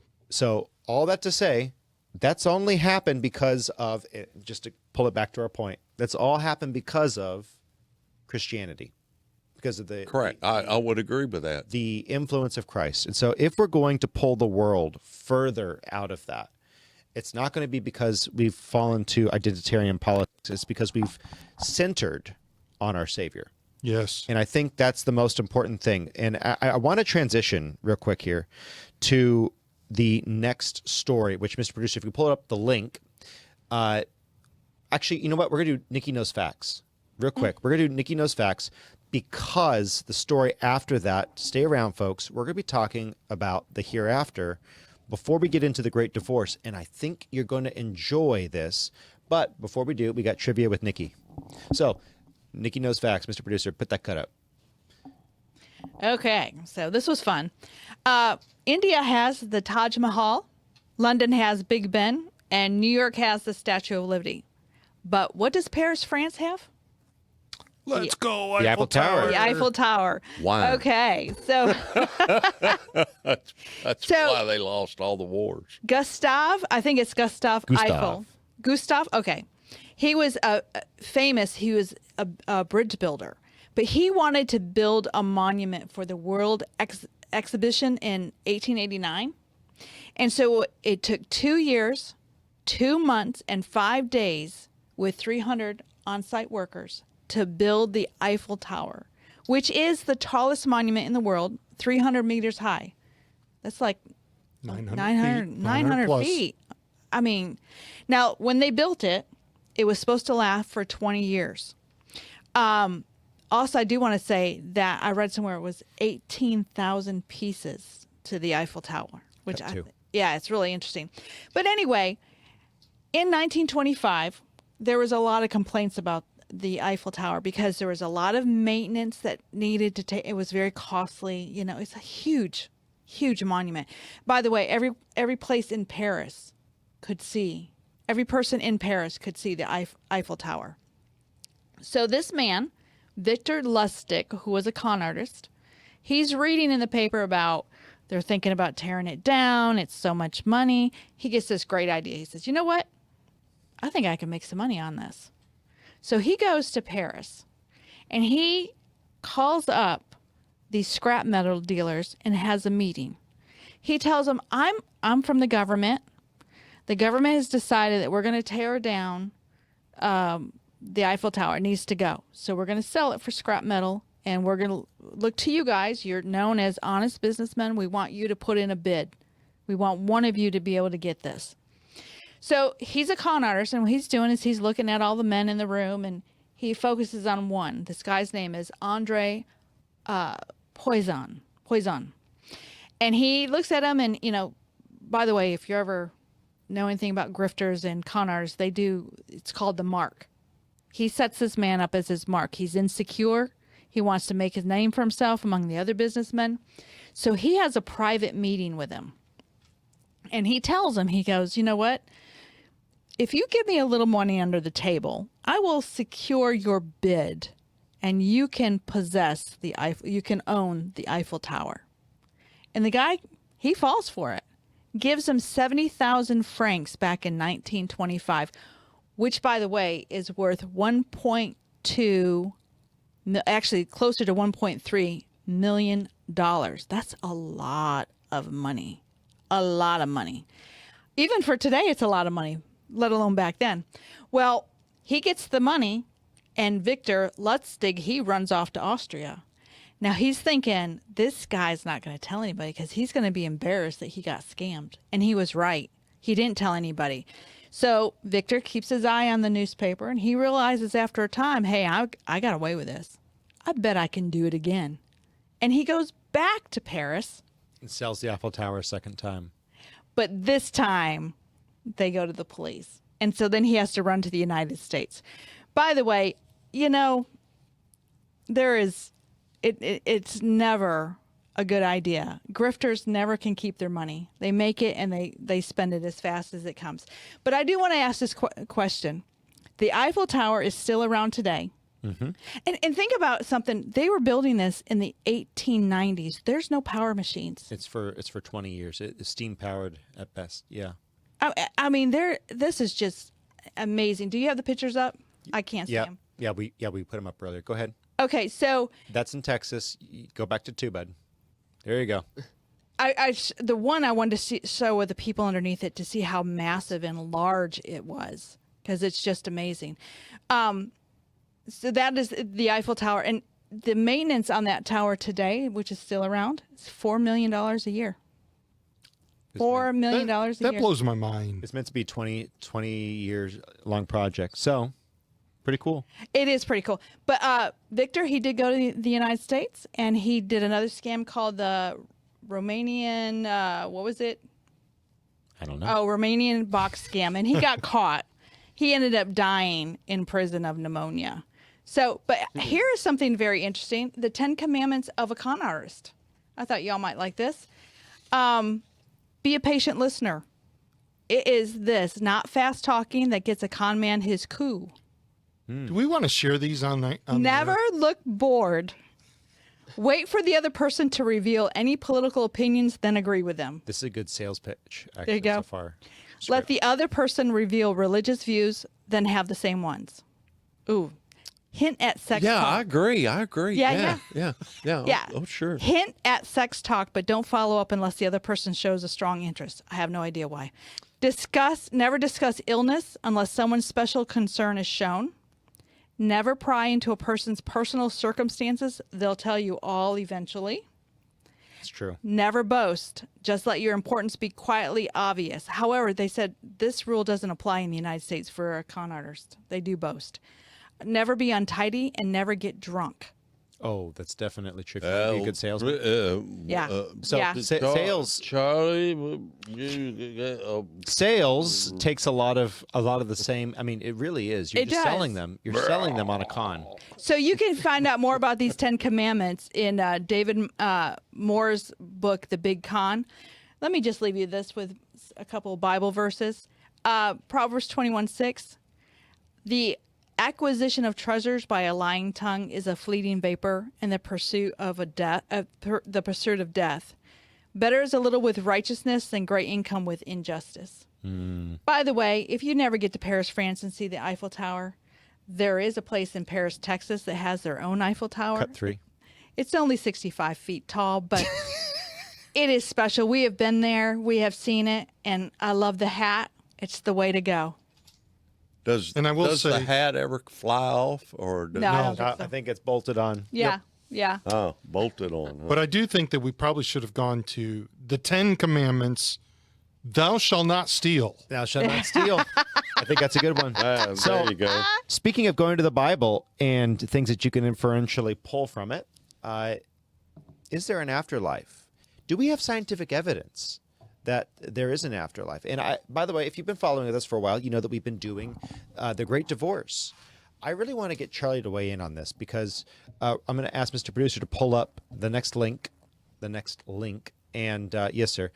And it's going to be on a story from Yahoo News. By the way, links in the description of our videos on at Further Every Day on YouTube or Rumble or anywhere podcasts can be downloaded. You can find a full bibliography there. Now, that might be a missing link. Right you there. are the missing link, Steve. No, it's a Yahoo. That's the one that Charlie posted in the group me, bud. Go ahead and grab that one. It's Yahoo News. You mean Epoch Health? Epoch Times. Epoch See, Times. there Epoch is Times. Thank missing you. link. Thank you. It is the Epoch Times one. You're correct. We pulled that up, didn't we? Go ahead and get that one pulled up, if you would, because this is interesting. One more story for there being a great beyond, and it kind of gives us a little bit of an insight into what the throes between life on this earth and life in the next looks like. So, Mr. Charlie, can you read that for us? I think this is fascinating. Okay, and this is written by a woman doctor that went through this. I never thought giving birth would show me a glimpse of heaven until I raced across a bridge to save my daughter's life. My eyes were open to how much we still don't know about the human experience and the remarkable tapestry that may exist beyond what science can explain. I gave birth to my 9-pound baby girl, Trinity, at home. It was a moment brimming with joy until I noticed her eyes appeared vacant. She wasn't crying, blinking, or moving. Then a bolt of pain shot through my body, worse than any contraction. In an instant, I lost a dangerous amount of blood and fainted. What came next defied anything I could have predicted. I was racing across a bridge toward my mother and stepfather, who had both recently passed away. They stood in a radiant, nature-filled realm unlike anything I'd ever seen. Vibrant colors, majestic trees, golden light. There was no fear, only calm. My mom was cradling Trinity, both of them serene, as though waiting for me. Somehow, I knew I had to reach them quickly if my baby was going to survive. Sprinting across the bridge, I finally reached them and blurted out, "I need my baby right now." My stepfather smiled. "We know," he said. My mom handed Trinity to me ever so gently. I immediately turned around and started to sprint back, but the bridge began to fade in front of me, rapidly disappearing inch by inch. I leaped across the fading path, clutching my baby in my arms, and awoke on the floor, right where I had fainted. Gasping for air, I choked out, "Where's the baby?" From the next room, I heard the doctor pleading, come on, you can do it, breathe." At last, Trinity cried, a glorious, heart-stopping cry that shattered the stillness. It was her first breath after many minutes of lifelessness. For the next 18 hours, I drifted in and out of consciousness. My hemoglobin had plummeted to a Paris level of 5 grams per deciliter, dangerously below what the normal range for women, which typically falls between 12 and 15. By medical standards, survival was unlikely. Yet somehow I recovered without a blood transfusion or any medical intervention. A week later, when I followed up with my regular doctor who hadn't delivered my baby, she reviewed my records, shook her head in disbelief, and called it a miracle. "You should have died," she said. Trinity fully recovered as well. Today, she is 4 years old and thriving. Near-death experiences happen during medical emergencies, and they happen in emergencies like heart attacks, major bleeding, strokes, brain injuries, drowning, lack of oxygen. About half of adults and up to 85% of children who have nearly died report having these experiences. People often describe floating outside their bodies, feeling peaceful, seeing dead relatives, noticing tunnels or bright lights, and believing the experience was real, not a dream. Skeptics could argue that the severe blood loss I experienced triggered an extreme physiological state, perhaps fueling a vivid dream, like phenomenon or hallucination, shaped by my spiritual beliefs. I understand this perspective. As a scientist, I was taught to view these phenomena as biological artifacts, hallucinations triggered by surging neurochemicals where oxygen levels crash. But what continues to haunt me isn't the mechanics, it's the timing. Trinity took her first breath at the exact moment I jolted back into awareness. What are the odds? What are the odds? I think that right there is a good place to leave it. Yep. Folks, look up in the link in the description if you want to read this story further. But this reads like every other near-death experience Absolutely. that you see out there. My father had 2 of them. You know, he was an interesting guy. You know, God was not done with him either time. You know, he ended up nearly dying. But, you know, did the whole light at the end of the tunnel thing. And there are folks who come back from that experience with knowledge that they should not know. But like she wrote in that article, there are common tropes across the board and across cultures. Why is that? The scientific mind has to ask at a certain point, why is there such a set of similarities? They're not all the same. You wouldn't expect them to be the exact same. But why are there so many similarities? Why does it look like there's another place? And if you follow some of the research that's being done with DMT, we've talked about this before on the show. They're doing research into the DMT universe, where when specifically you take DMT, if you're not familiar with it, it's a drug. Look it up. Joe Rogan, you know, it's the meme is, you ever taken DMT? You know, with Joe Rogan. But these people who go underneath DMT in these studies in the same place, in the same general area, without being told what to look for, describe the same places. Frighteningly enough, they describe the same apparitions, the same spirit guides. We would probably call those demons or angels, but likely demons.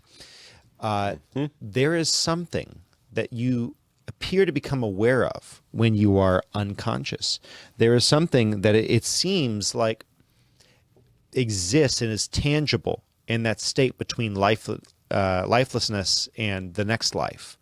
That people who are dead clinically, their heart is no longer beating, their brain is starved of oxygen, they start to see something and they all see the same thing.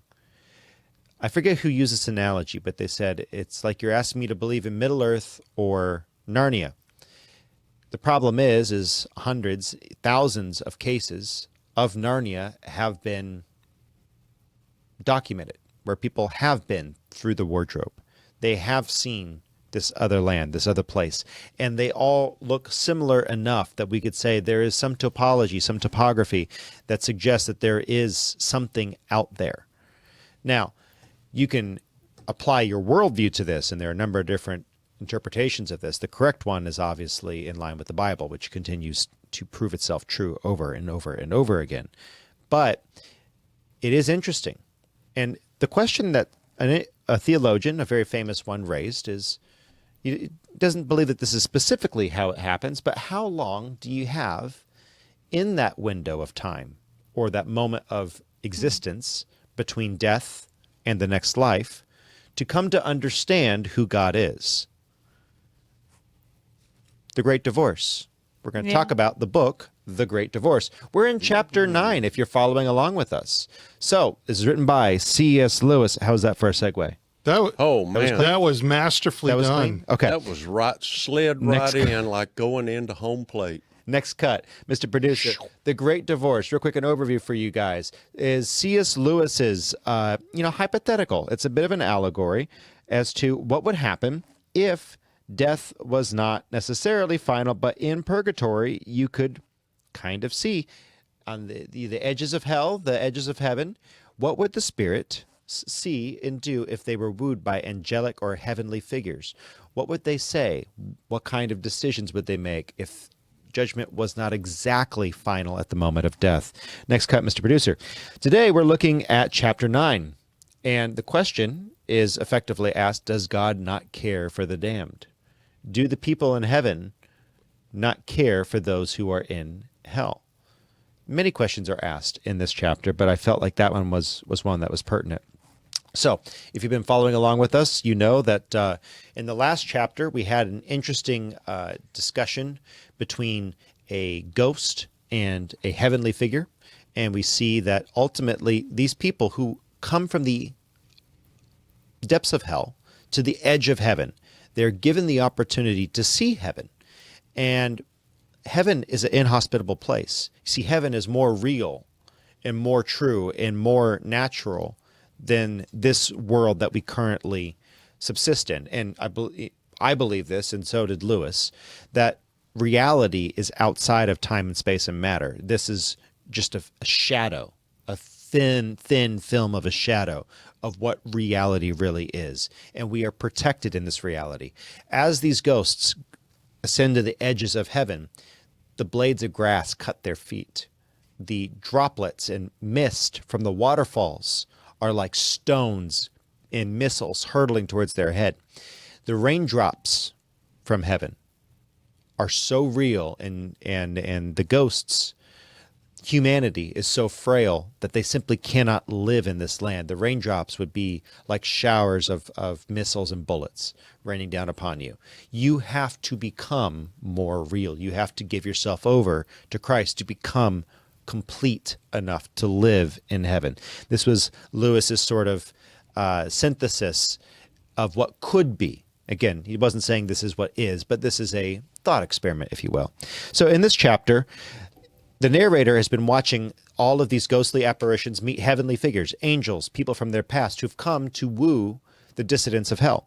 And the narrator is then confronted by his teacher, who happens to be an author by the name of, thank you, next cut, Mr. Producer, George MacDonald, whose task is to speak to the narrator himself. George offers an explanation of the world they see before him. He lays it out quite well. While speaking to George, the narrator and George witness a woman attempt to woo heavenly men who can barely even see her. We're going to talk about that next week, I think. As we were putting this together, we realized there's just too much in this chapter to deviate.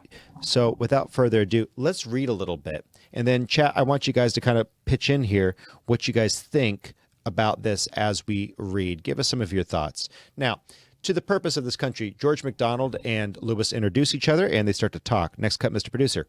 This is the narrator. Sir, said I had almost forgotten it, and I had no anxiety about the answer now, though I still have a curiosity.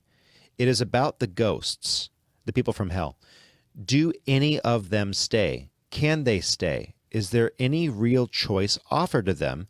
How do they come to be here? And George MacDonald responds back, did ye ever hear of the refrigerium? A man of your advantages might well have read it in Prudentius, not to mention Jeremy Taylor. The name is familiar, sir, but I'm afraid I have forgotten what it means. It means that the damned have holidays, or excursions, ye understand. Excursions to this country, the edges of heaven. For those that will take them. Of course, most of these silly creatures don't. They prefer taking trips back to earth. They go and play tricks on poor daft women ye call mediums. They go and try to assert their ownership of some house that once belonged to them. And then ye get what's called a haunting. Or they go and spy on their children. Or literary ghosts hang about public libraries to see if anyone still is reading their books. But if they come here, can they really stay? Aye, ye'll have heard that the Emperor Trajan did. Now, this is interesting. Lewis is kind of positing here that in the throes of death, because we're talking about eternity. Eternity is without time. We think of eternity as a lot of time. That's not exactly correct. Eternity is sans time. The existence outside of time, space, and matter is outside of time.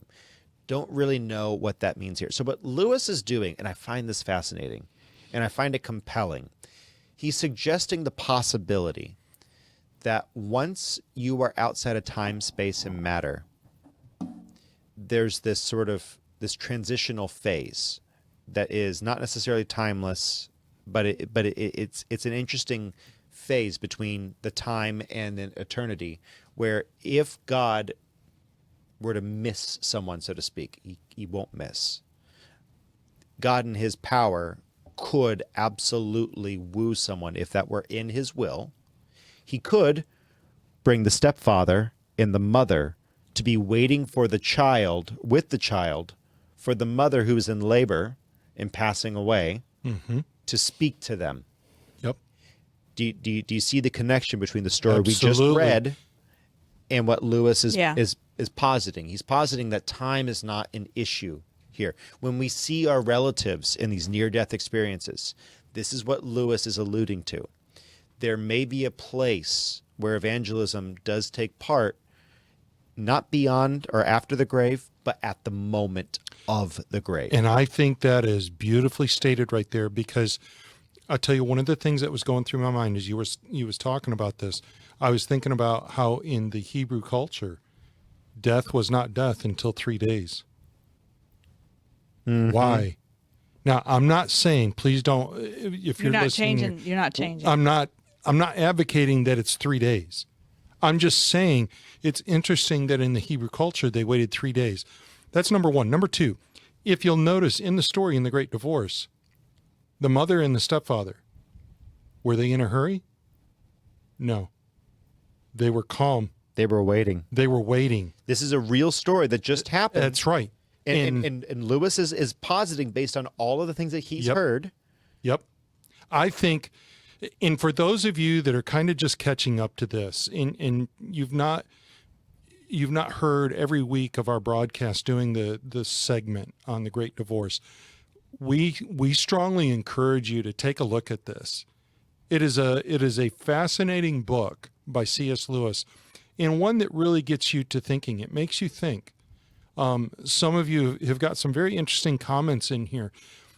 We did a segment. This was a few years ago. This was, I can't remember, After Death. Yes. After Death was the name of the movie. And it was based on the issue of near-death experiences, NDEs. And there was such compelling information in there. And I would encourage you all to take a look at that podcast. You can get on Rumble. You can get Further on, Every Day. At Further Every Day. And just do, I think it was After Death was in the title. You could take a look at that. But I would encourage you to watch that episode. But here's the thing that I want you to really think about here. What you just stated, John Arthur, I think is really good. And it goes to the heart of the issue of the rich man and Lazarus in the New Testament. Yes. And the rich man is there and wants the opportunity to tell others. And the response is, they had Noah and the prophets. Yes. They will not change their mind. And again, that one's an interesting discussion. We can have a whole discussion on that, but we'll go sideways before the hour. Yep. But I do think that soul sleep is a poor explanation for what we see in the Bible, and I do believe that there's absolutely a moment in time where we're waiting for the final judgment day, where I don't know how long that moment is. Maybe it is perceived as a nanosecond for some. Maybe for some it is seen as the equivalent of days, years, or near an eternity. I don't know. We don't know. What we do know is people come back from these near-death experiences, sometimes with days, perceived days of time, hours of time, or just minutes and seconds of I was time. going to say our story was minutes. So we don't know. We don't know what exactly this looks like. Lewis is kind of positing this, and I think it's an interesting experiment in the thought, in the theater of the mind. So next cut, Mr. Producer. We'll keep going with Lewis. Lewis continues. The narrator says, "But I don't understand. Is judgment not final? Is there really a way out of hell into heaven? It depends on the way that you're using the words. If they leave that gray little town behind, it will not have been hell. To any that leaves it, it is purgatory. And perhaps ye had better not call this country heaven, not deep heaven, ye understand." Here he smiled at me. "Ye can call it the valley of the shadow of life, and yet to those who stay here it will have been heaven from the first. And if ye call those sad streets in the town yonder the valley of the shadow of death, but to those who remain there they will have been in hell even from the beginning." I suppose he saw that I looked puzzled, for presently he spoke again. "Son," he said, "ye cannot in ye present state understand eternity. And when Anodos looked back through the door of the timeless, he brought no message back. But ye can get some likeness of it if ye say that both good and evil, when they are fully grown, become retrospective.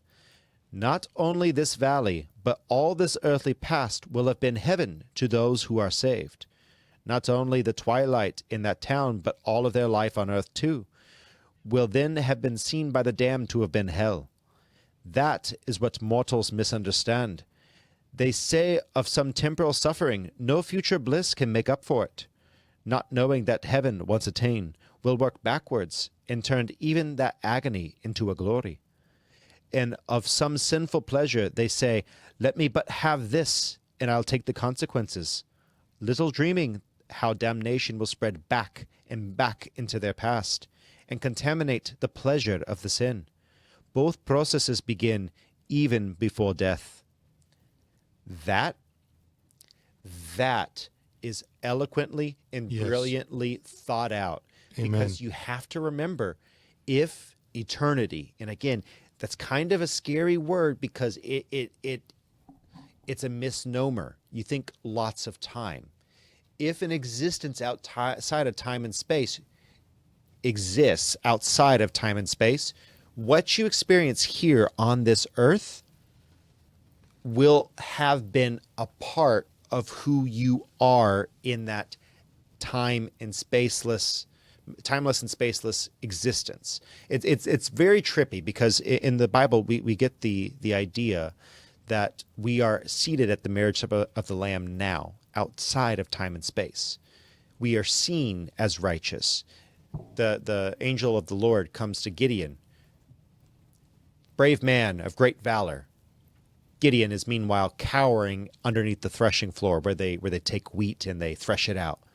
This guy is cowering underneath the wheat sifting planks, and this angel comes to him, and the angel of the Lord suggests a Christophany. Okay, so very well it's possible Christ is walking up to Gideon as he's cowering and says, "O mighty man of valor." How could Christ tell that man, "You're a man of valor"? He knows who Gideon is, who he truly will become, who he is in eternity. Christ has supped with Gideon already. He knows Gideon. And already is the wrong term. Outside of time and space, Christ is aware of what Gideon will become once he is unbound by this earth. That is the beauty of heaven. That is the beauty of eternity. When you're looking back, everything that you do right now, Lewis said it this way, and I think it's very eloquently put. Every action on this earth makes you more a creature of heaven or more a creature of hell. Every action you take. Because and Nikola Tesla said it this way. He says, you cannot control the future. You can only control the past.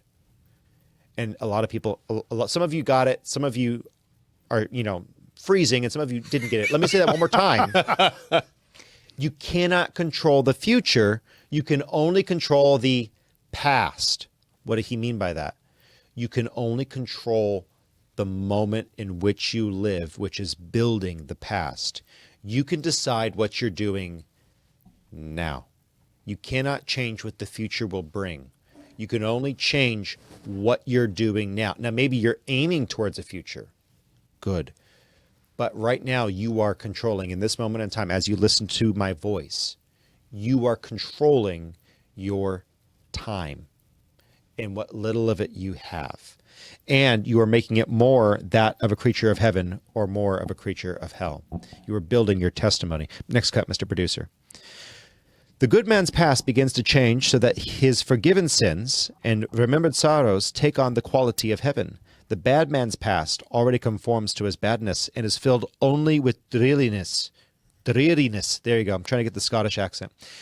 And that is why, at the end of all things, when the sun rises here and twilight returns to blackness down there, the blessed will say, "We have never lived anywhere except in heaven. In the lost, we were always in hell." But both will speak truly. Is that not very hard, sir? Says the narrator.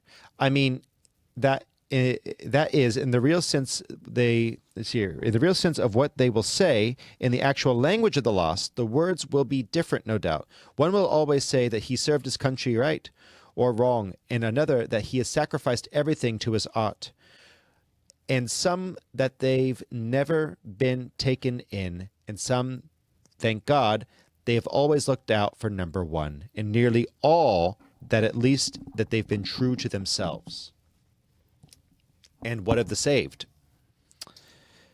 Ah, the saved. What happens to them is best described as the opposite of a mirage. What seemed when they entered it to be the veil of misery turns out when they look back to have been a well, and where present experience, only salt desert's memory, truthfully records that pools were full of water. then those people are right to say that heaven and hell are only states of mind. Hush, he said sternly. Don't blaspheme. Hell is a state of mind. Ye never said a truer word. And of every state of mind left to itself, every shutting up of the creature within the dungeon of its own mind is in the end hell. But heaven is not a state of mind. Heaven is reality itself. In all that is really real is heavenly. For all that can be shaken will be shaken, and only the unshakable remains. But there is a real choice after death. My Roman Catholic friends would be surprised, for to them souls in purgatory are already saved, and my Protestant friends would like it no better, for they'd say that the tree lies as it falls. You're both right, maybe. Don't fash yourself with such questions. You cannot fully understand the relation of choice and time till you are beyond both. And ye were not brought here to study such curiosities. What concerns you is the nature of the choice itself, and that ye can watch them making. But what of the poor ghosts who will never get into the omnibus at all, those who are coming from hell? Everyone who wishes it does. Never fear. There are only two kinds of people in the end. Those who say to God, thy will be done, and those to whom God says in the end, thy will be done. Wow. All that are in hell choose it. Without the self-choice, there could be no hell. No soul that seriously and constantly desires joy will ever miss it. Those who seek, find. Those who knock, to those who knock, it is opened. That is the synthesis of free will and a and again, it's a very not Calvinistic, not Armenian. It is a very I'm slipping. I want to call it liberating. It's very liberating because it's your choice. Yes. Father Molina. It's a very Molinist view of God's sovereignty. Yep. Father Molina, a Jesuit. He did have good theology. I disagree with the Jesuits on a lot of things, but he laid it out very well. God is sovereign. He is the one who worked time, but you are not necessarily bound God because God knows.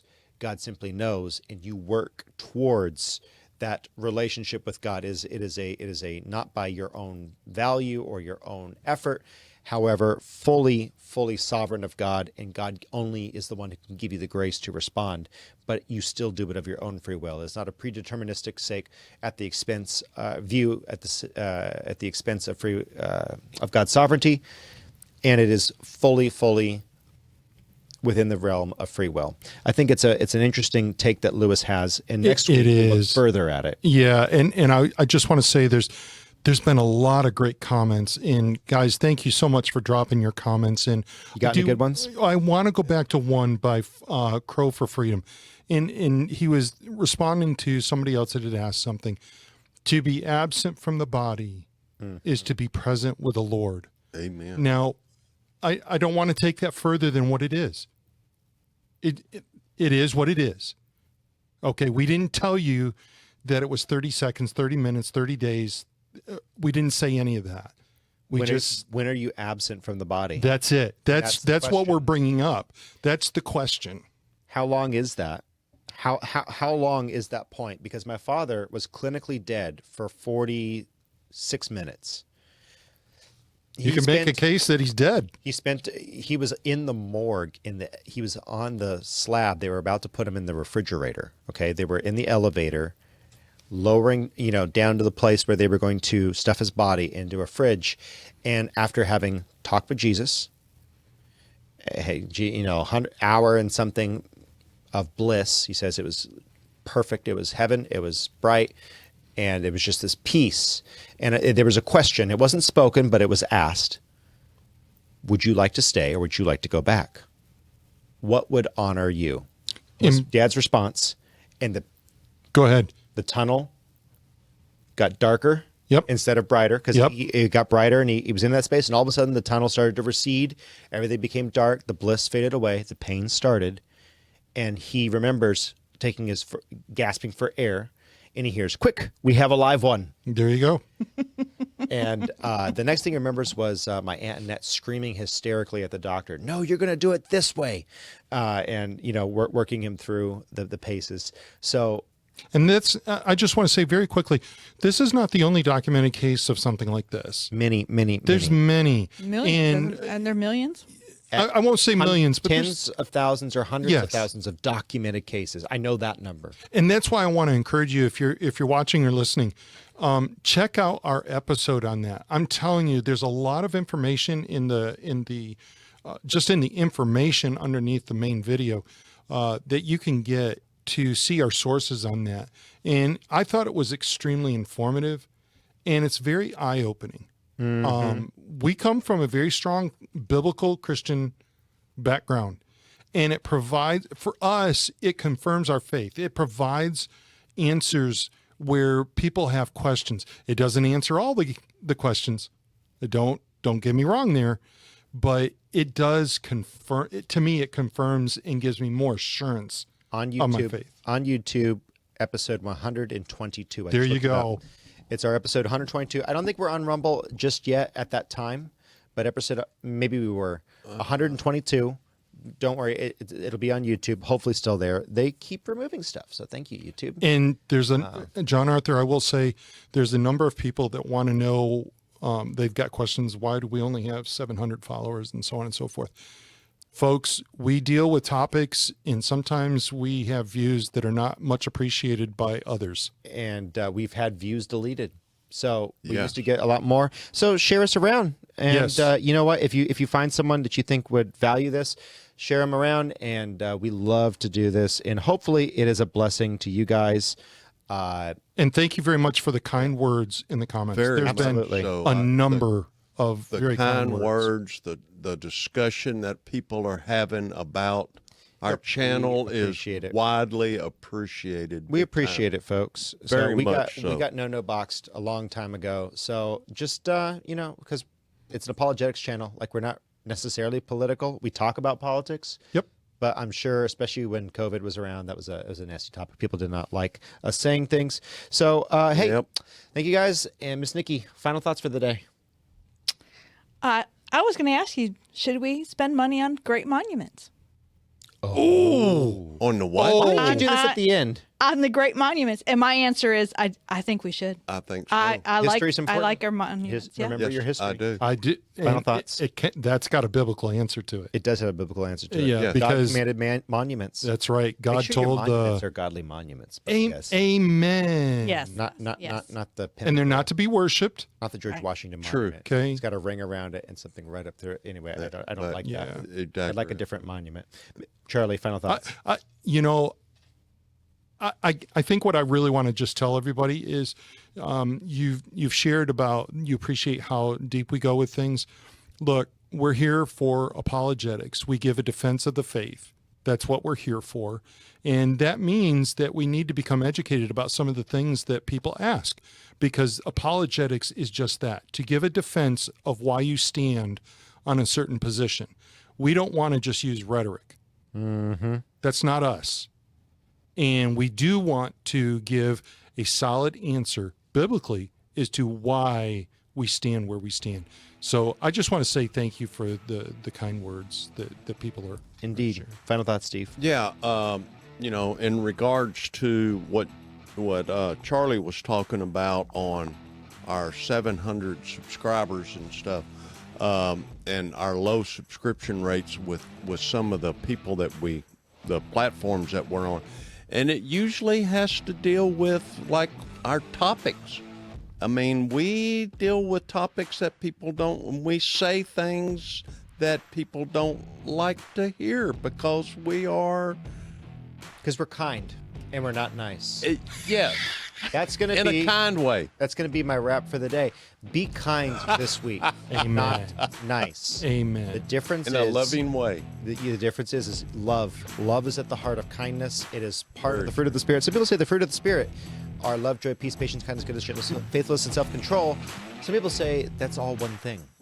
I'm not going to debate that today, but I think the idea that they are all rooted in the same love of God and of man, your fellow man, I believe that's a good thing. So this week, be kind. Yes. Don't be nice. Tell the truth. Be winsome. In love. With that, we got nothing else for you. Love you so much.